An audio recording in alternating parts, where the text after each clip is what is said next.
talk about faith today, and we're going to talk about what it really is. And let me start off by saying what it's not, all right? Faith is not living by luck. And faith is not head in the clouds, denying reality. Sometimes I talk to Christians and they're like, they want to have faith, so they deny their reality. Like, for example, if they're sick, they're like, I don't want to admit that I'm sick because somehow that means that I don't have faith. No, that's not true. You look in the New Testament, Jesus encountered a blind man by the name of Bartimaeus, and he comes up to the blind man and he goes, "What do you want?" And the blind man goes, "I want to see." The blind man didn't go, "Hey, I can see just fine. Do you mind healing me?" No, instead, the man admitted, "I'm blind. I cannot see." And Jesus said, "Your faith has healed you." So it's not just head in the clouds, denying reality. No, we live in a hopelessly broken world. We need to have faith because of the brokenness that we live in.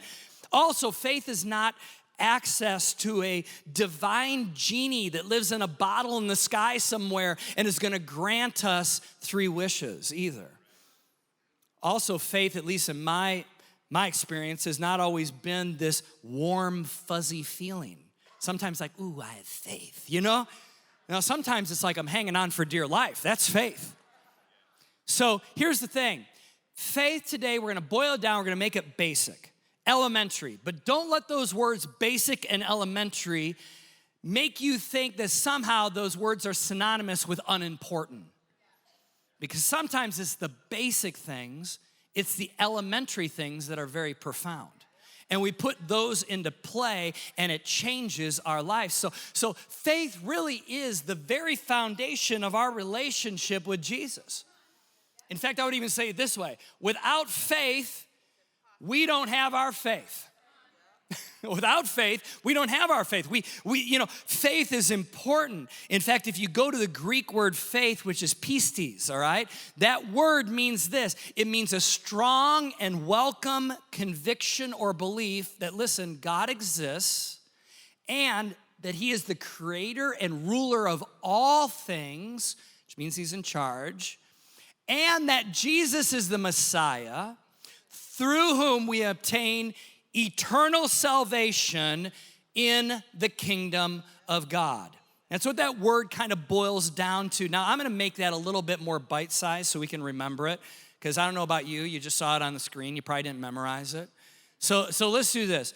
Let's make it memorable. Let's make it kind of simple. What does the Greek word pistis mean? Well, in kind of like our modern day language, it means this, that you know what? Belief that God is in charge and Jesus is our rescuer. In fact, can we just do this? Yeah, you can give that a round of applause. You can give that a round of applause. Keep that up there a minute, okay? Let's all say this together, beginning with the word belief, all right? On the count of 3. Ready? 1, 2, 3.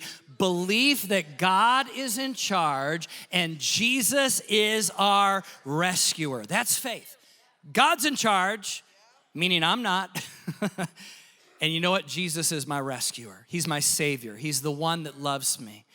Sometimes it's very challenging in this world to believe that God is still in charge.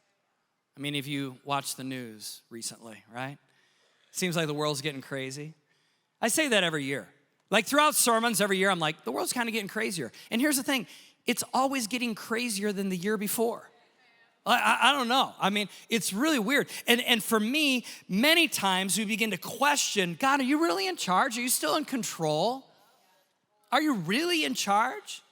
Do you know that Jesus is not surprised by anything happening in the news cycle right now? He really isn't. He's not surprised. He is not surprised about what the conflict in the Middle East and how it's sparking all kinds of reactions around the globe. He's not surprised by that. He's not surprised by the Russia-Ukrainian conflict. He's not surprised by inflation. He's not surprised by the friction that you've been experiencing between you and your spouse as of late. He's not surprised about the recent layoff. He's not surprised about the temptation you gave into. He's not surprised about the challenge that you're facing. Now listen, I'm not saying he's not concerned. No, he's very concerned. Neither am I saying is he responsible. Because some people say, well, if he's not surprised, does that mean he's responsible? No, we live in a hopelessly broken world. God did not set up the world to run the way it's running. Sin entered the world, polluted it, made it toxic, and now evil is all over the place. I'm not saying God is cool with it at all. In fact, guess what? He is working his will in this hopelessly broken world. So, yeah, but he didn't wake up all of a sudden and go, whoa, what the heck happened here? He didn't. In fact, I'd say this, nothing surprises Jesus except faith. Oh, you say, what do you mean by that? There are only 2 accounts in the entire New Testament, the stories of Jesus, where Jesus is surprised. If you study it, he is not surprised. He's not surprised about Judas that betrayed him. He wasn't surprised about that. He wasn't surprised about the storm that blew in on the Sea of Galilee and the disciples were in the boat rocking and water was, he wasn't surprised by that. He wasn't surprised about any of these things that we see, these encounters of the Pharisees trying to frame him, the demon-possessed man that tried to come after him. He wasn't surprised about any of these stories that we read. The only things that he was surprised about, the only 2 times involved faith. In fact, the Bible says this, he was amazed. That's the word, amazed. In other words, it was a jaw-dropping wow moment for Jesus. He was marveling at something that was extraordinary. Like literally, he was at a loss for words. Faith. The only times that Jesus was amazed, the 2 times, was faith. So we're gonna look at these. We're gonna look a little bit at these times, and both times are found in the New Testament. The first time Jesus had just got done preaching his most famous sermon, the Sermon on the Mount. All right, now this is like his famous sermon. It actually takes up 3 chapters of the book of Matthew. I would highly suggest reading it. It's amazing message. But in Matthew chapter 8, right after he preaches, it says this, that Jesus came and entered into Capernaum. Now, where's Capernaum? It's on the north side of the Sea of Galilee. Many of us, believe that have studied the Bible that this is where Jesus lived. Now, he was born in Bethlehem. We'll be celebrating that here in about a month and a half, okay? And then he lived in a town called Nazareth. That's where actually Mary and Joseph were from. But once he became an adult, we believe that he moved to the town of Capernaum. So he actually lived in the town of Capernaum, all right? A centurion came to him, it says, asking for help. Lord, he said, my servant lies at home paralyzed, suffering terribly. Jesus said to him, shall I come and heal him? The centurion replied, Lord, I do not deserve, listen to the tone here. I do not deserve to have you come under my roof, but just say the word. That's all you gotta do. Just say the word. Say the word, and my servant will be healed. For I myself am a man under authority, which means he works for Rome, all right? With soldiers under me. I tell this one, go, and he goes. I tell that one, come, and he comes. I say to my servant, do this, and he does it. When Jesus heard this, what's that red word? He was amazed. Amazed, and said to those following him, the other Jewish people that were around him, said, truly I tell you, I have not found anyone in Israel with such great, what? Faith. What amazes Jesus? Faith. The Roman centurion's faith amazed Jesus. Now, listen, Jesus was not amazed by the centurion's position, his power, his money, his number of TikTok followers, none of that, okay? He was amazed by his faith. Now, centurion sounds a lot like century. It means 100, which a centurion back in Roman days was a platoon leader, you could say, over a group of 100 soldiers.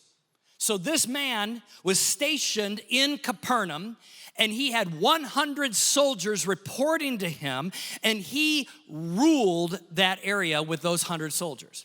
In fact, if you know anything about historical context here, the Jewish people were being occupied by the Romans, And the Romans did not like the Jewish people. The Jewish people did not like the Romans. They kind of put up with each other. They tolerated each other. But the Romans ruled the Roman Empire with an iron fist, you could say. They did it by fear.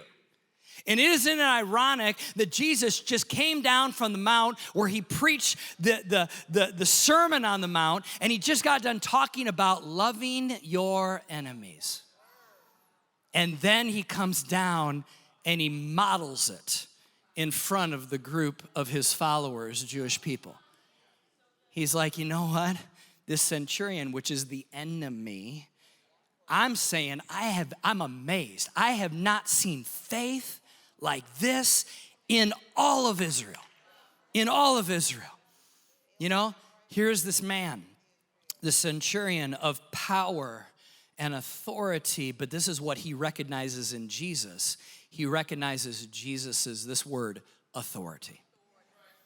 Here, the Roman soldier who has authority says, I have authority based upon who I serve from Rome, and there's 100 men that report to me, and I say go here, and they go there. I say go there, and they go there. I mean, I can snap my fingers, and guess what? They do whatever I say, but Jesus, you have greater authority than I have. Like, I have authority, but your authority, that's a whole nother level. The Roman soldier recognized Jesus' authority. Well, what does this infer? It infers that he's been watching Jesus for a long time.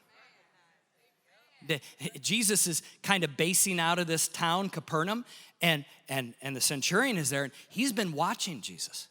And he's been looking from a distance. Can I say this? Some of you in here, you're kind of that right now too. You might be here in one of our auditoriums, or maybe you're right now like watching online in your living room or on your smartphone or whatever, and you're just kind of peeking in the window.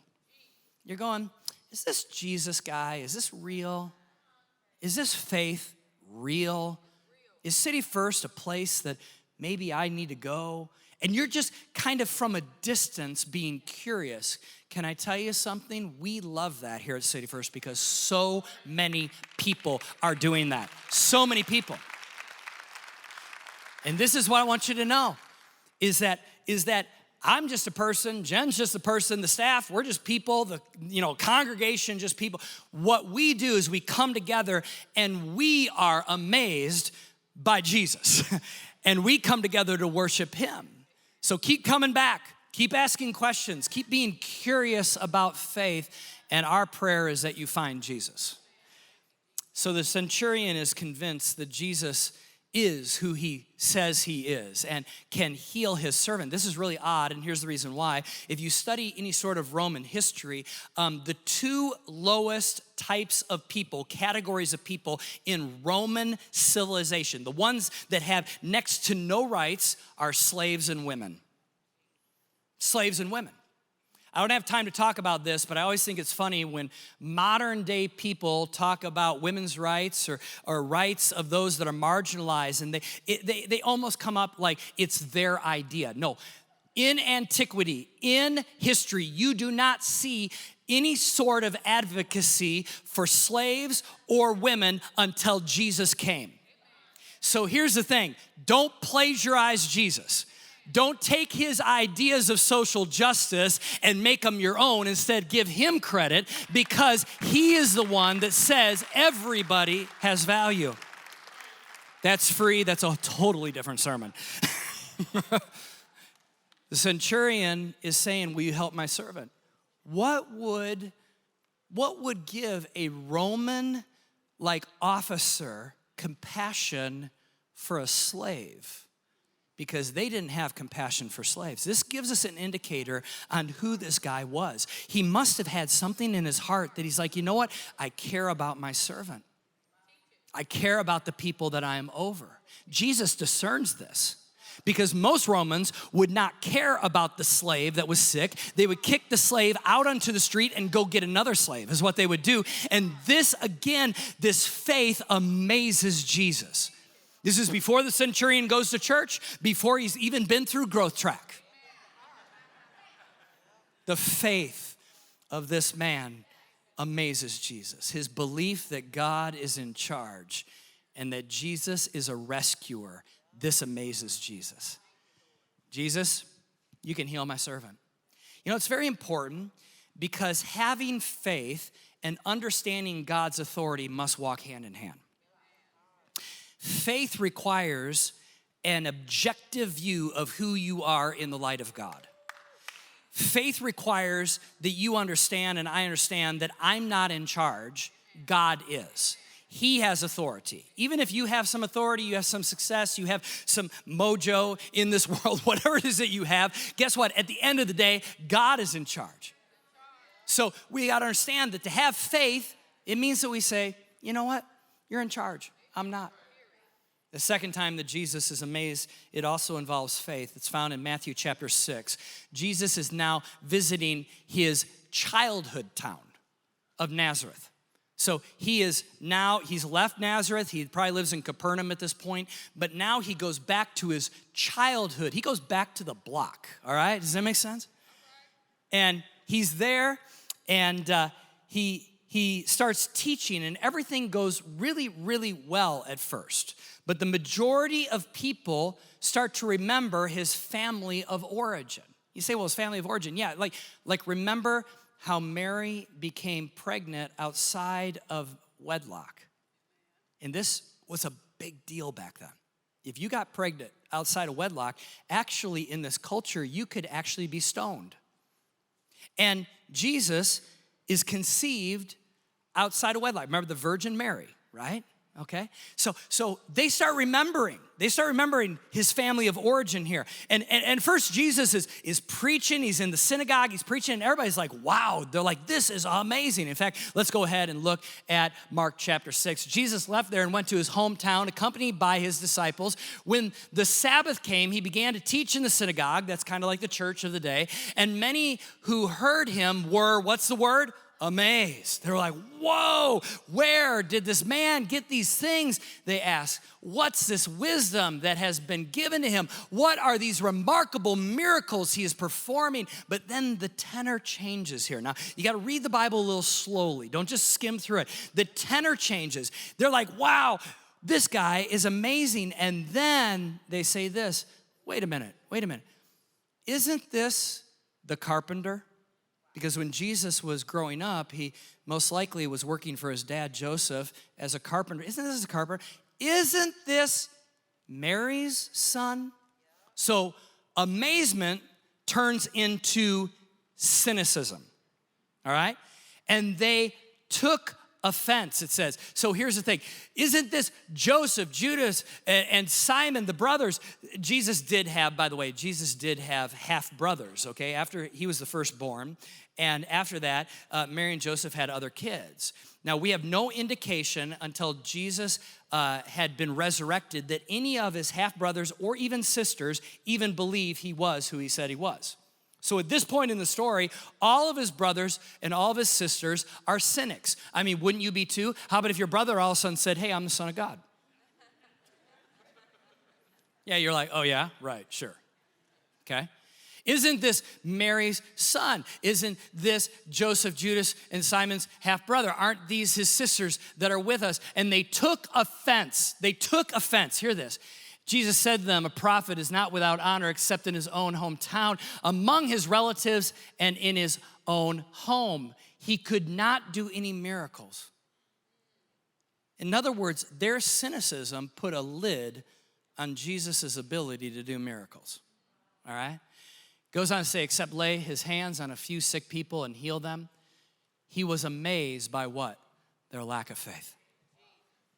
So in one story, Jesus is amazed. Look at this centurion's faith. In the next story, he's amazed. Look at my hometown's lack of faith. They knew who he was. They knew his family. He was familiar. He was just little Jesus that was playing, with a ball, growing up over there on that corner. Sometimes those of us that have been around church the longest have the hardest time believing because Jesus has become familiar. And it's easy to do. At first, these people are amazed. They're like, this guy's awesome. He's doing some miracles. This is so great. But then they start asking a bunch of questions. They're like, wait a minute. You know what? This guy performed miracles, but isn't this Mary's kid? Aren't these over here his brothers and sisters, and they all don't believe? They all don't believe that Jesus is the Messiah. And pretty soon, their questions led to criticism and cynicism. You're gonna have questions in this life. A lot of them. In fact, you're gonna have some big, hairy, scary questions in this life. You're gonna encounter things in this life that you are not gonna understand, and you're gonna ask questions, and you're gonna be like, why did this happen? Why did I go through this? What is going on? You have all kinds of questions. And here's the thing. Questions will either drive you towards faith or away from faith. The biggest determining factor on whether you go towards faith or away from faith is who you ask the questions to. It's very important. You're gonna have questions, who you ask the questions to. Here are a bunch of cynical, critical people that are in Nazareth, and they have all kinds of questions, and so what do? They start asking the questions to each other, who also have cynical, critical hearts. What's the result? Offense. I've seen this happen all the time. People come to church. They get on fire for God, you could say. They have a thriving relationship, and then life punches them in the mouth, which life will do, by the way. And here's the thing. Life punches them in the mouth. They encounter a situation, and it makes them question, like, wait a minute, God, are you good? God, are you real? God, do you answer prayer? God, is the Bible true? You start asking these questions, but then they find other people who are also asking the same question, and it's just this echo chamber of people asking questions, but no one having answers, and what's the result? Offense. All the time. They become offended at the church, they become offended at the pastor, they become offended at the life group leader, they become offended. One of the definitions of the Greek word for offense is scandalizo. All right, I don't want to put the definition up here. It means this: to see in another what I disapprove of and what hinders me from acknowledging authority. Keep that up there a minute. That's exactly what that word, when it says they began to take an offense, that word is scandalizo. It was written in the Greek originally. It means this, that the people in Nazareth, they couldn't see in Jesus who he was. They only saw what they disapproved of, and they would not acknowledge his authority. Isn't that crazy? Now, the word scandalizo is actually a derivative from the word scandalon. Okay, now I'm gonna get a little bit deep on you here, but I think we're all gonna track, all right? So the word scandalizo, which is for offense, is from the word scandalon. Scandalon was kind of a cultural word at the time. A scandalon was actually a stick that was used in a trap. It means this: the movable stick or trigger of a trap stick. This right here in the culture in Greek is a scandalon. This is a scandalon. Isn't it interesting that the word scandalizo comes from the word meaning a stick used to trap? When you become offended, you set a trap. And you get trapped in offense, you get trapped in hurt, you get trapped in bitterness, your freedom is restricted, your joy is limited, your future is limited. When you become offended, you get trapped. And here, the residents of Nazareth were offended, and therefore the enemy set a trap. And unlike the centurion who said, I acknowledge Jesus' authority.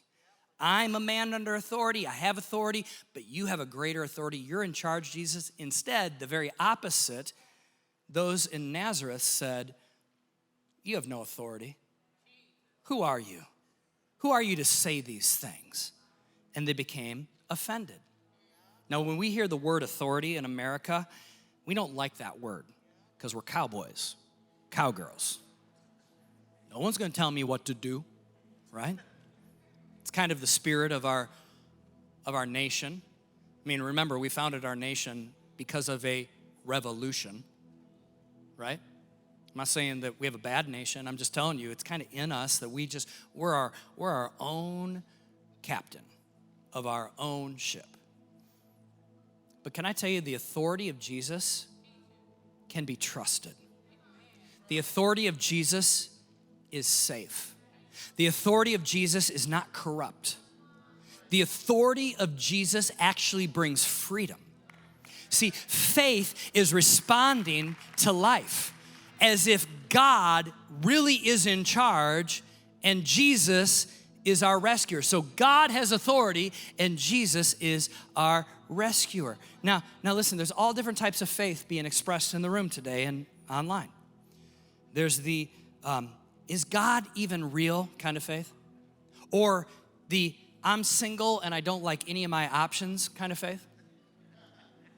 Or the, I have a teenager that's about ready to drive kind of faith?